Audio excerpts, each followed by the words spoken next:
Does anybody remember when Figure and Dan used to be on this show like every month? Pepperidge Farm remembers.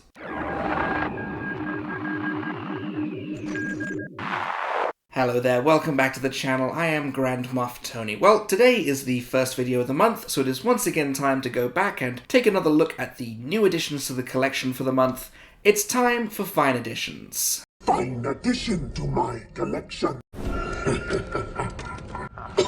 Yes, welcome to April's Fine Additions. It's been a slightly busier month than the last few months, some great pickups, a few brilliant pre-orders, so let's not waste any time, let's just get straight into it. The first edition for the month showed up on the very first day of the month. It was sitting in my mailbox when I got home from work. It is Wicket. This is an absolutely brilliant figure. I was really excited about it. I pre-ordered it way back in October when he was revealed at PulseCon, and he finally shipped and showed up, and I am so happy with this figure. The immense amount of detail that they put into such a small guy, the sheer abundance of accessories they provided with him. Wicket is absolutely exceptional. I need more Ewoks in the line. I have Teebo, I have Wicket, I need some more. This was actually my first pickup of the 40th anniversary Return of the Jedi figures. And really, if they're all this good, then it's going to be a brilliant little line. I honestly cannot believe how much great articulation they got into such a small figure. And like I said, they packed this guy full of accessories. It's like you could arm a small squad of Ewoks just with the weapons that Wicket came with. It's absolutely fantastic. I am so happy to add him to my collection this month. Next up, in the early days of the month, I took a little trip down to Time Travelers again, and I picked up this guy. This is the 40th anniversary New Hope Luke Skywalker in his farm boy getup. And this was a figure that I initially passed on back in the day with the original Redline figure. I didn't really find him all that great. This was the last of the New Hope 40th anniversary trio that I needed to pick up, so now I have all three. I have Han, I have Luke, I have Leia. I even have an archived Chewie to go along with them. Obviously, the face on this one, it leaves a little to be desired. I will probably go in and do a head swap with one of my other many Luke Skywalker figures, but what I really love about this is just the classic Luke Skywalker look. This is how he looked for the majority of the first movie, and I just think it's such a brilliant look for him. Obviously, this is the New Hope 40th anniversary version, so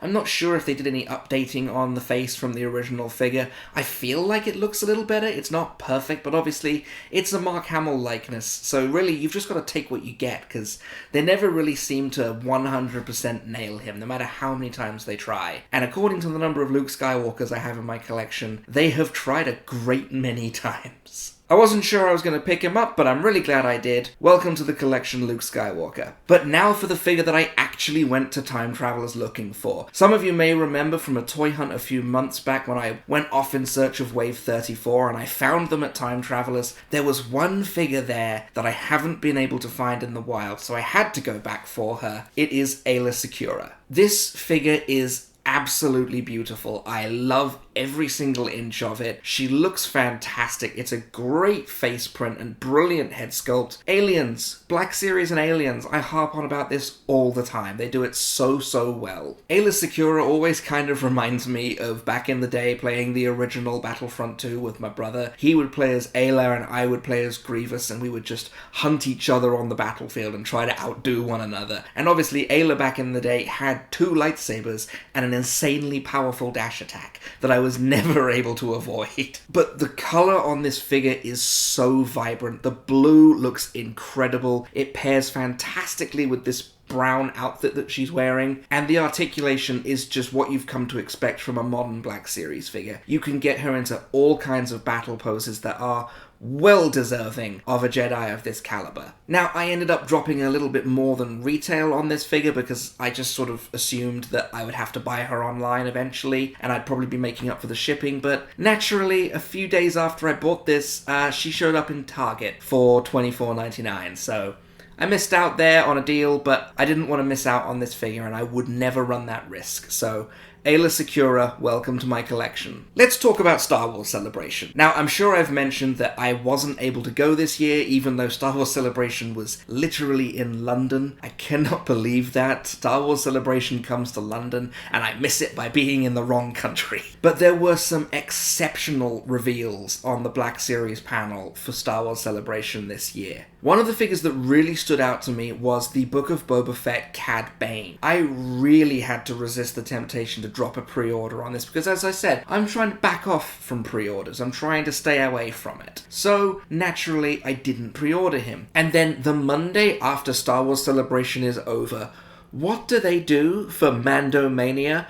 They drop the Cad Bane Cobb Vanth Book of Boba Fett twin pack, and you bet I pre-ordered that on the spot. I rewarded my self-control for not pre-ordering Cad Bane by pre-ordering Cad Bane in a twin pack with Cobb Vanth.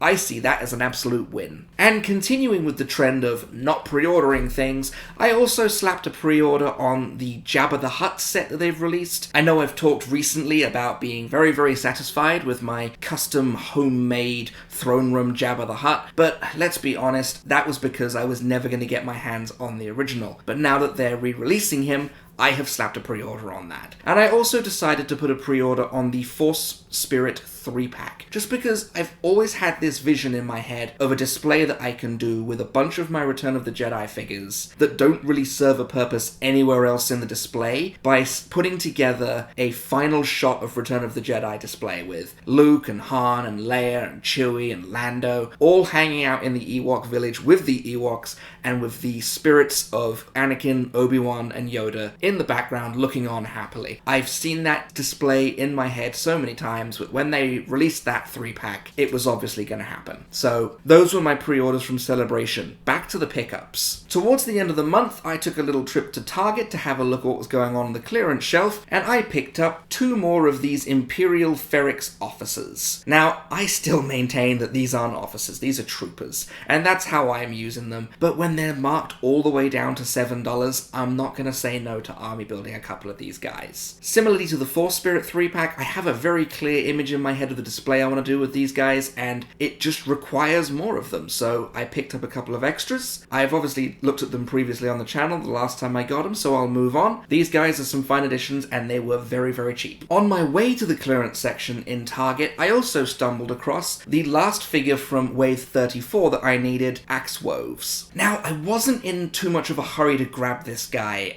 when Wave 34 first came out, because he doesn't really do much in Season 2. In Season 3 of Mandalorian, Axe had a much bigger role, and I was very, very happy to finally add this figure to my collection. It's on the Death Watch Mandalorian body, so it is quite possibly the best Mandalorian body out there. It's a fantastic likeness to the actor. I just think it's a brilliant figure, and given the expansion that's gone into his character in Mando Season 3, I am very, very happy with this figure. The detailing is incredible, the armor looks great. I said this recently, but whenever we get a Mandalorian in Black Series, the armor always looks brilliant. But even more importantly, I have now completed the triumvirate of Bo-Katan, Axe Woves, and Cosca Reeves from Mando Season 2, so he will be taking up his well-deserved spot in my display. Axe Woves, welcome to the collection. It's very fair to say that I was not expecting to find Wave 34 at my Target, but there it was, on the shelf, Grand Inquisitor, Ayla Secura,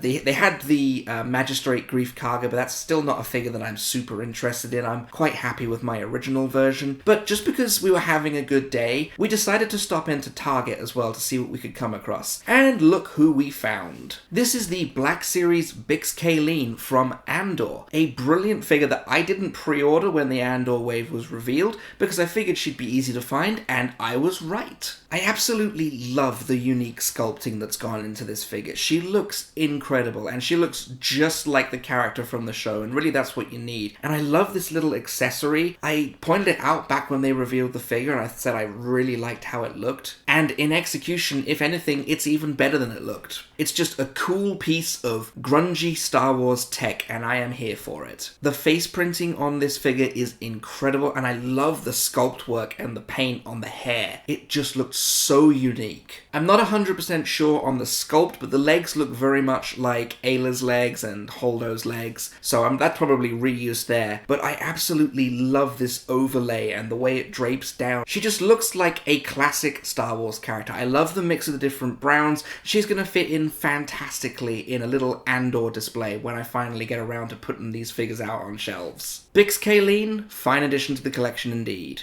On the same shelf, in the same GameStop, I came across this. This is the Tank Disguise Din Djarin from Morak, and I wasn't initially going to pick this figure up until I finally got to see the physical box sitting on a shelf, and I suddenly realized there could be a really solid Din Djarin head in there, and I was absolutely right. I think one of the main complaints in the community about the original helmet removable Beskar Mando is that incredibly questionable head sculpt. Well, this could be a very simple fix to that problem. I don't have that Beskar Mando, but I do have the Beskar Mando body from my Selfie series figure, which obviously has donated its head to my Grand Moff Tony figure. So that has left me with a Beskar Mandalorian with no head. So what I will likely end up doing with this figure is buying a new replacement head for it, sticking the helmet on, and just having it be a tank driver trooper, while I put this incredibly well realized Din Djarin head on my Mandalorian. Basically, it's the same figure as the tank driver Migs Mayfeld, so I won't go into a massive amount of detail about it. I just thought I'd let you in on my cunning plan to create a very, very cool Mando unmasked figure. In the meantime, welcome to my collection. And the final addition to the collection this month, the final figure for the month of April, and the one that I was the most excited about, I found Mon Mothma in GameStop. I am so happy with this figure. This was another figure that I pre-ordered back in October for Hasbro PulseCon, but her ship date just sort of keeps going back. I think she's still due to ship in June or July, one of the J months. But anyway, I found her in GameStop, I cancelled my pre-order, and I bought her on the spot. I was not about to leave one of my most anticipated Black Series figures of all time sitting on a shelf with the knowledge that I had a pre-order in. Yeah, that's really paid off for me in the past. No, I was taking Mon Mothma home, and what a gorgeous figure this is. The likeness to Genevieve O'Reilly is incredible. The sculpting and the paintwork on the hair and the clothes. I know it's a traffic cone figure, and I know that really bothers some people,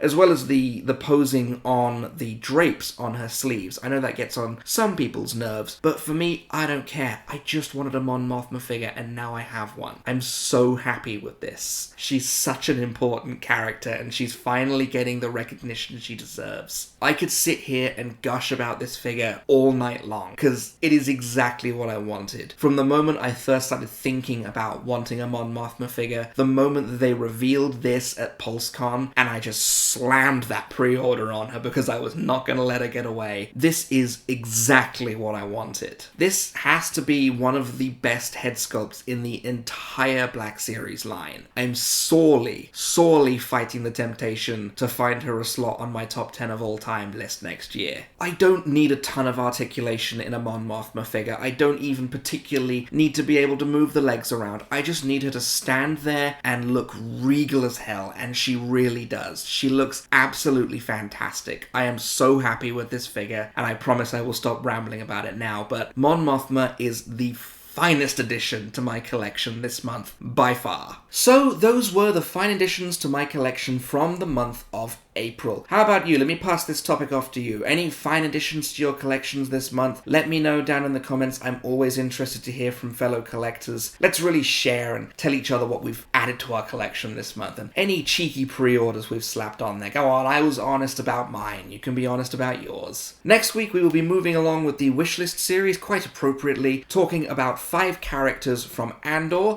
that I need to see come to the Black Series. I'm going to be spending quite a lot of time away in the UK this month, but don't worry, I have a full schedule planned and I will have my videos ready to upload on the allotted days, so we won't miss a week. And hey, maybe while I'm there I'll film a special UK toy hunt. You never know. In the meantime, however, I've been Grand Moff Tony. Those were the fine editions for the month of April. You may subscribe when ready to Oh, you are okay.